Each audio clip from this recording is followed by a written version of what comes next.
Nível 1. Eles não fazem barulho, não têm cheiro, não são visíveis a olho nu. Mesmo assim, estão em maçanetas, no celular que você acabou de tocar, no ar que circula em ambientes fechados. Vírus são estruturas microscópicas extremamente simples, mas biologicamente eficientes. Diferente de bactérias, eles não possuem metabolismo próprio. Precisam invadir uma célula viva para se replicar. Uma vez dentro, sequestram o maquinário celular e transformam a própria célula em uma fábrica de cópias virais. Em questão de horas, milhares de novas partículas podem estar circulando pelo seu corpo.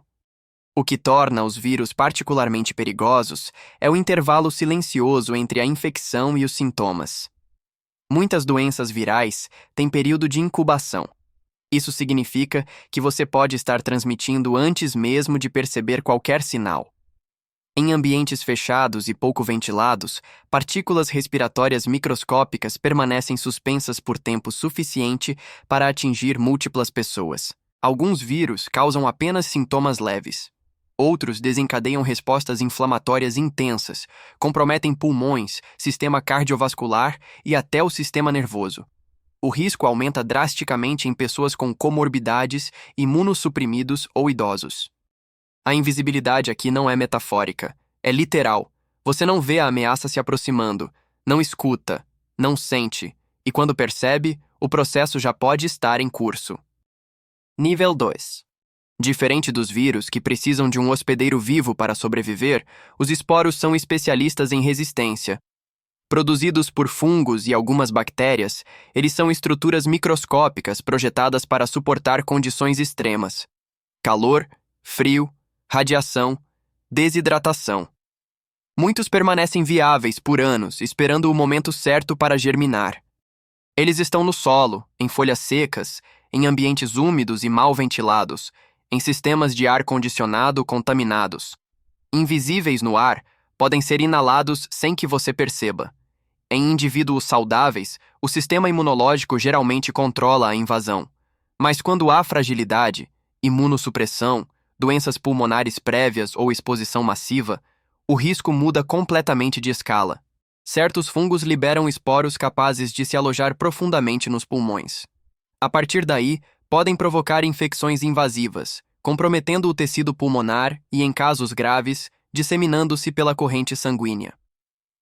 A aspergilose invasiva, por exemplo, tem taxa de mortalidade significativa quando não tratada rapidamente. O problema é que a exposição raramente é percebida no momento em que ocorre. Você não vê o esporo, não sente impacto imediato. Ele simplesmente entra com o ar que você respira.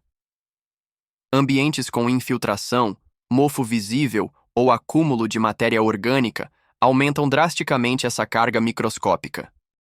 Enquanto o vírus depende de transmissão entre pessoas, o esporo depende apenas do ambiente, e o ambiente pode estar contaminado sem nenhum sinal evidente. Nível 3. Você não vê a corrente elétrica. O que você vê é apenas o efeito quando algo dá errado. A eletricidade é o fluxo de elétrons através de um condutor. Em condições normais, ela percorre fios isolados, protegida por camadas de segurança. Mas basta uma falha mínima, um fio desencapado, uma instalação mal feita, um equipamento defeituoso, para que esse fluxo encontre um novo caminho. E o corpo humano é um excelente condutor. O perigo real não é a voltagem isoladamente. É a corrente elétrica atravessando tecidos vitais. Correntes acima de 30 mA já podem interferir no ritmo cardíaco. Acima de certos níveis, ocorre fibrilação ventricular. O coração deixa de bombear sangue de forma eficaz. Em segundos, a perda de consciência. Em minutos, dano cerebral irreversível. O risco aumenta em ambientes úmidos. A água reduz a resistência elétrica da pele, facilitando a passagem de corrente. Por isso, choques em banheiros, cozinhas ou áreas externas molhadas são particularmente perigosos.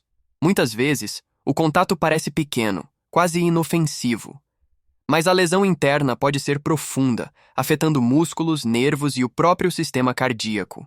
Há ainda o arco elétrico, que pode ocorrer sem contato direto.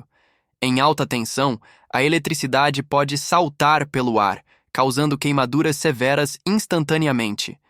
Profissionais que trabalham com redes elétricas conhecem bem esse risco. A maioria das pessoas não. A eletricidade está presente em praticamente todos os ambientes modernos. Invisível, silenciosa, letal quando encontra o caminho errado. Nível 4. Você pode estar respirando agora e não perceber nada errado, nenhum cheiro, nenhuma cor, nenhuma irritação imediata. Esse é o problema. O monóxido de carbono é um gás produzido pela combustão incompleta de combustíveis como gasolina, gás, carvão e madeira. Aquecedores defeituosos, escapamentos de carro em locais fechados, churrasqueiras usadas dentro de casa. Tudo isso pode gerar concentrações perigosas em minutos. O monóxido age de forma silenciosa no sangue. Ele se liga à hemoglobina com afinidade cerca de 200 vezes maior que o oxigênio. Isso significa que, mesmo com ar disponível ao redor, suas células deixam de receber oxigênio suficiente. O corpo começa a entrar em hipóxia sem que você perceba claramente. Os primeiros sinais costumam ser vagos: dor de cabeça, tontura, náusea, fraqueza. Sintomas facilmente confundidos com cansaço ou virose leve. À medida que a concentração aumenta, surgem confusão mental, perda de coordenação, sonolência profunda.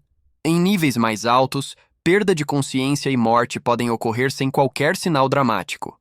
O aspecto mais inquietante é que a vítima muitas vezes não tem percepção do perigo. O monóxido não irrita as vias aéreas. Não provoca sensação de sufocamento imediata. Ele simplesmente substitui o oxigênio no transporte sanguíneo até que órgãos vitais entrem em falência. Nível 5.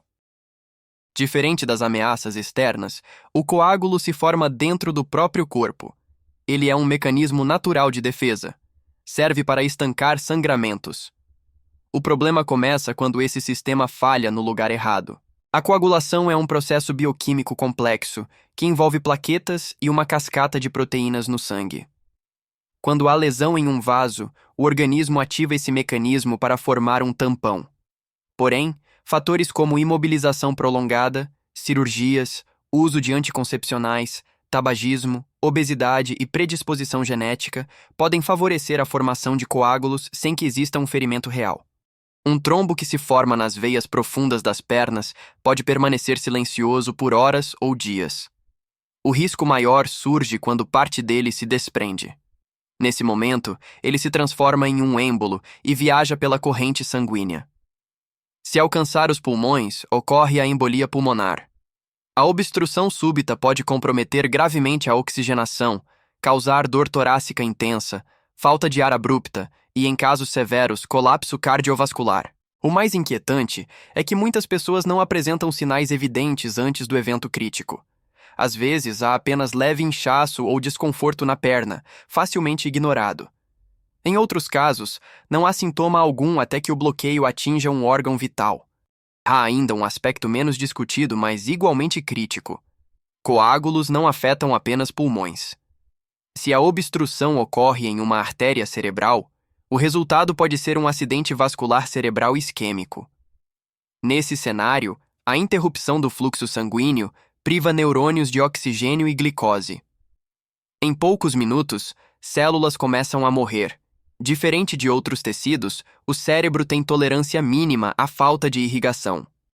A consequência pode ser perda permanente de funções motoras, fala, memória ou até a vida. A ameaça aqui não vem de fora. Ela se desenvolve silenciosamente dentro da circulação, aproveitando condições que muitas vezes parecem banais.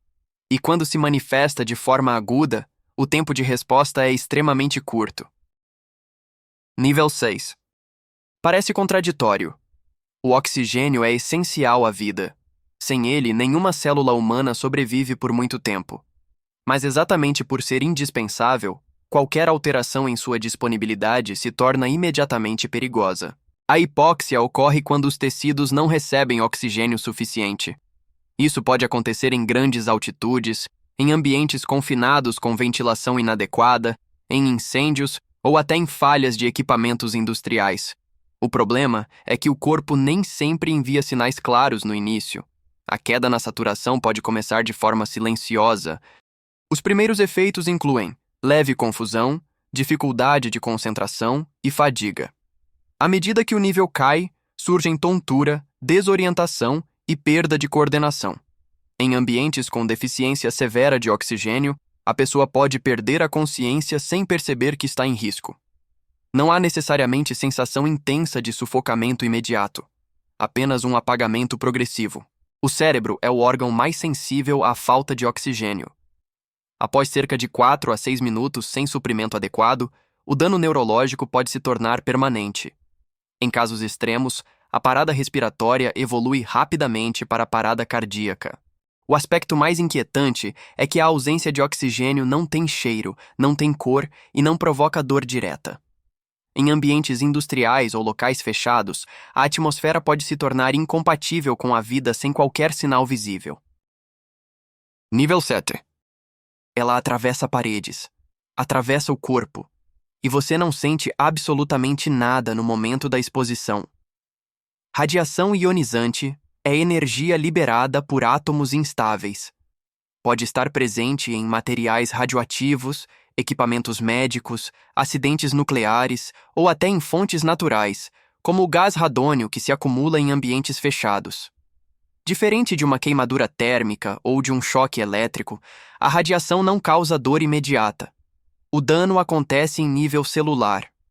Quando partículas ionizantes atingem o organismo, elas podem quebrar ligações químicas dentro do DNA. Se o dano for extenso e o reparo celular falhar, as consequências variam desde morte celular até mutações que aumentam o risco de câncer anos depois. Em exposições intensas e agudas, surge a síndrome da radiação aguda. Náuseas, vômitos, queda da imunidade, hemorragias internas e falência de órgãos. O perigo aumenta porque não existe percepção sensorial direta. Você não enxerga a radiação, não sente cheiro, não há alerta biológico imediato.